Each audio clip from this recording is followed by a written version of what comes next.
Good morning, my dear students. I'm Meenu, your maths teacher. I hope you all are fine and doing your work also. In the last video lecture, we have discussed exercise 6.4's two questions, question number 4 and 5, right? Today we are going to discuss question number 6, 7, 8 and 9. So let us see. This is chapter 6. The name of the chapter 6 is Squares and Square Root. Exercise 6.4. Today's homework is question number 6, 7, 8 and 9. This is question number 6. What is the statement? Find the length of the side of a square whose area is 441 meter square. एक square की side की length आपको निकालनी है और उसका जो area है बेटा वो आपको दे रखा है 441.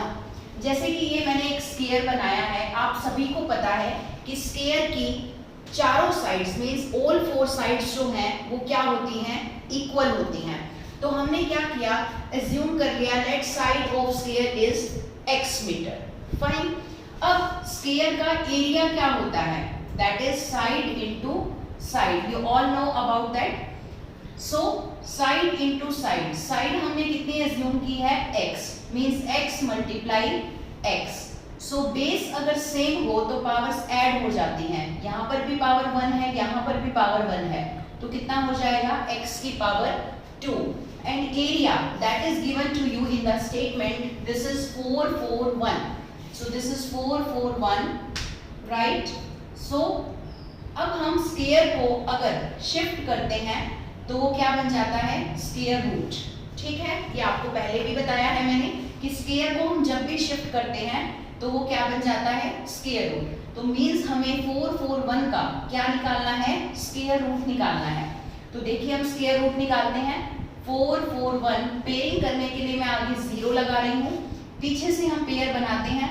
So first pair is 41 and the second pair is 0, 4. So table आप सभी को पता है ये किस पर जाएगा, 2 2 जा 4. किस पर डिवाइड होगा, 2 2 जा 4. सो दिस इज 2 2 जा 4. सो ऊपर से हम पेयर को लेकर आते हैं, दैट इज 41, क्योंकि यहाँ पर 4 में से 4 गया तो 0 आएगा. उसके बाद क्या करते हैं, जो नंबर ऊपर होता है उसको किससे मल्टीप्लाई करते हैं, 2 से. तो ऊपर क्या है, 2 2 2 जा 4, राइट. अब हमें चाहिए 41, तो ऑब्वियसली हम 1 से ही करेंगे, 4 के आगे 1 ही लगाएंगे तो क्या आ जाएगा, 41. सो 1 से किया हमने तो कितना आ गया, 41. So by division formula we have find out the square root of 441. So x आपके पास कितना आ गया, 21. It means side of the square is 21 metre.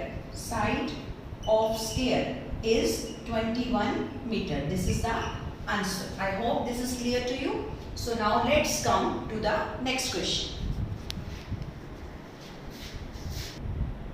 This is the next question, question number 7, part B. ठीक है. In a right angle triangle ABC, angle B is 90 degree. If AC is equals to 13 centimeter, BC is equals to 5 centimeter, then find AB. ठीक है, एक तो हमें ये दे रखी है राइट एंगल ट्रायंगल और एंगल बी हमने कितने का बनाना है, 90 डिग्री का. तो देखिए ये मैंने राइट एंगल ट्रायंगल बनाई है, एंगल बी 90 का है. This is A, this is B and this is सी.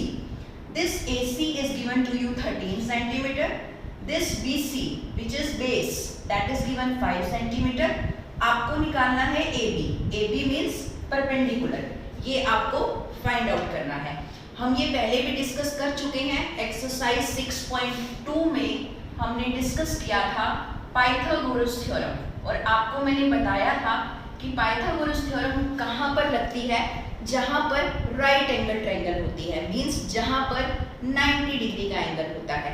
अगर आपको ध्यान हो पाइथागोरस थ्योरम तो मैं यहाँ पर फिर से बता रही हूँ, बाय पाइथागोरस थ्योरम. थ्योरम क्या थी बेटा, कि हाइपोटेन्यूज का स्क्वायर किसके इक्वल होता है, perpendicular square plus base square. अब यहाँ पर हाइपोटेन्यूज कितना है बेटा, AC. AC क्या है, हाइपोटेन्यूज है and that is given to you 13. So this is 13 square and this is perpendicular. Perpendicular का नाम क्या है, AB. तो AB हमें फाइंड आउट करना है. उसके बाद है बेस, बेस आपके पास है BC जो कि आपको कितना दिया हुआ है 5, सो यहाँ पे लगा देंगे हम 5। 13 स्क्वायर, 13 स्क्वायर मतलब 13 इंटू 13, अगर आप मल्टीप्लाई करेंगे तो कितना आएगा 169। दिस इज AB स्क्वायर, क्योंकि ये तो हमें फाइंड आउट करना है। 5 स्क्वायर, 5 स्क्वायर का मतलब क्या है 5 इंटू 5 दैट इज 25, राइट। तो अब देखिए 169, ये प्लस का 25 है, अगर मैं इसे लेफ्ट हैंड साइड पर लेकर आऊंगी तो प्लस का क्या बन जाएगा minus, this is -25 and this is AB square. तो 169 में से 25 माइनस कीजिए, दिस इज 144 AB स्क्वायर। अब स्क्वायर को जब शिफ्ट करते हैं बेटा तो किस में कन्वर्ट हो जाता है स्क्वायर रूट में, मींस हमें 144 का क्या निकालना पड़ेगा स्क्वायर रूट निकालना पड़ेगा। तो हम यहाँ पर निकालते हैं स्क्वायर रूट 144 का bye division formula, by division method 144। Pairing करने के लिए एक पेयर ये हो गया, आगे 0 लगाइए, ये सेकंड पेयर हो गया। तो किस पर डिवाइड होगा 1 पे, 1 1 सा 1, तो 1 में से 1 माइनस कीजिए कितना आएगा 0।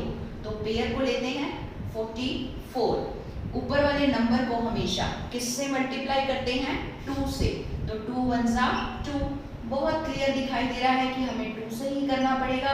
22 को 2 से कीजिए कितना आएगा 44, तो स्क्वायर रूट कितना आ गया 12, मींस जो साइड हम फाइंड आउट कर रहे थे, मींस परपेंडिकुलर जो हम फाइंड आउट कर रहे थे वो कितना हो गया बेटा 12। I hope this is clear to you. अब ध्यान से सुनिए, मैंने आपके साथ डिस्कस किया है क्वेश्चन नंबर 7 का बी पार्ट, तो क्वेश्चन नंबर 7 का जो ए पार्ट है वो बिल्कुल सेम है और वो आपको अपने आप करना है, ठीक है। Now let's come to the next question. This is question number 8। A gardener has 1000 plants. He wants to plant in such a way that the number of rows is equals to number of columns. Find the number of plants he needs more this. ठीक है, क्या statement है बेटा कि एक gardener है, उसके पास total कितने प्लांट्स हैं 1000 प्लांट्स हैं। वो इस तरह से प्लांट करना चाहता है कि नंबर ऑफ रोज किसके इक्वल आए नंबर ऑफ कॉलम्स के। तो कह रहा है बताओ कि उसके पास 1000 तो है ही, इसके अलावा उसको और कितने प्लांट्स की जरूरत है कि उसकी फॉर्मेशन इसके अकॉर्डिंग हो जाए, ठीक है। इसका मतलब अभी तो हो नहीं रही उसकी ऐसी फॉर्मेशन, तभी उसने हमसे कहा है कि मुझे ये बताओ कि मुझे और कितने प्लांट्स की जरूरत है। मींस अभी उसके पास है 1000, तो वो हमसे ये पूछ रहा है कि मैं इन प्लांट्स में और कितना ऐड करूं, और कितना ऐड करूं कि जो मेरे पास प्लांट्स बने उनकी फॉर्मेशन कैसी हो जाए कि number of rose number of columns के इक्वल हो जाए, ठीक है। थोड़ा सा समझते हैं इसको। रोज कैसी होती है बेटा, रोज होती है हॉरिजॉन्टल वे में, जैसे मान लो एक प्लांट ये हो गया, एक ये हो गया, एक ये हो गया, दूसरा फिर ये एक और हमने रो बना दी, एक रो मैं और बना देती हूँ, तो देखिए ये कितनी रोज हो गई, ये फर्स्ट रो, ये सेकंड रो, ये थर्ड रो, ठीक है। वर्टिकल लाइंस जो होती हैं बेटा उनको कॉलम बोलते हैं। तो ये हो गया फर्स्ट कॉलम, ये हो गया सेकंड कॉलम, ये हो गया थर्ड कॉलम, ठीक है। स्टेटमेंट ये है कि वो चाहता है कि फॉर्मेशन इस तरह से हो कि नंबर ऑफ रोज अगर 3 है तो नंबर ऑफ कॉलम्स भी कैसे हो 3 ही हो। अब अगर हम इसको ध्यान से देखें तो ये क्या बन रहा है बेटा perfect square, this is a square, ठीक है। तो उस फॉर्म में अगर हम देखें तो वो एक स्क्वायर है, और हम अपने चैप्टर के अकॉर्डिंग देखें तो हमें यहाँ पर एक ऐसा नंबर चाहिए जो क्या बन जाए परफेक्ट स्क्वायर, ठीक है। तो आपको याद आया हमने ऐसा क्वेश्चन पहले भी किया है, right, that was question number 5 I think, हमने किया है पहले भी, कि जिसमें हमें क्या करना था ऐड करना था। तो क्वेश्चन वही है, सिर्फ उसकी स्टेटमेंट को अलग तरीके से डिफाइन किया गया है। अगर मैं इसकी सिंपल स्टेटमेंट बोलूं तो वो ये बनेगी कि what number should be added to 1000 to make it a perfect square, ठीक है। तो बिल्कुल वैसे ही करना है जैसे कि हम पहले क्वेश्चन नंबर 5 कर चुके हैं। तो क्या करेंगे 1000 का हम निकाल के देखते हैं स्क्वायर रूट डिवीजन फॉर्मूले से।